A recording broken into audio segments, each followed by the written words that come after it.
আল্লাহ এই আলেমদের মর্যাদার সম্মান যেন আরো বাড়িয়ে দেয়।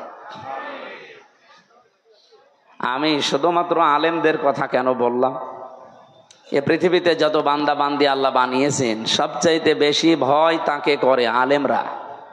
ইন্নামা ইয়াখশাল্লাহা মিন ইবাদিহিল উলামা, অবশ্যই আমার বান্দা বান্দিদের ভেতরে আমি আল্লাহকে ভয় করে যারা আলেম আলেমা তারা। এখন আলেম কারা? আমরা তো নামের আগে মাওলানা মুফতি কারি হাফেজ লেখা দেখলেই মনে করি আলেম।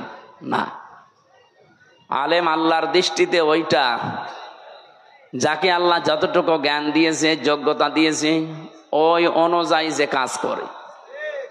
কথা বোঝেন?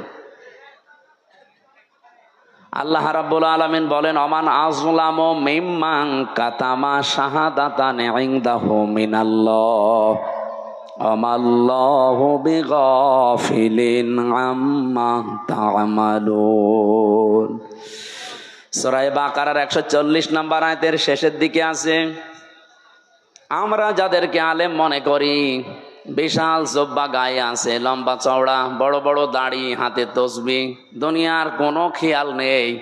আল্লাহ বলেন না, আমার দৃষ্টিতে বড় জালেম তো ওইটা যার কাছে কোরআনের জ্ঞান থাকার পরে দুনিয়ার কোনো স্বার্থ পেয়ে গোপন করে দেয়।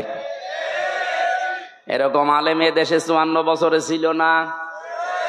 এখন নেই?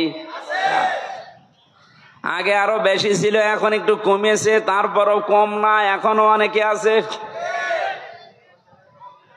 ওদেরকে বাতিল ছাড়া তারা টাকা পয়সা দিয়ে এদেশে যেন ইসলাম কায়েম হতে না পারে সেই জন্য তাদের ব্যবহার করছে।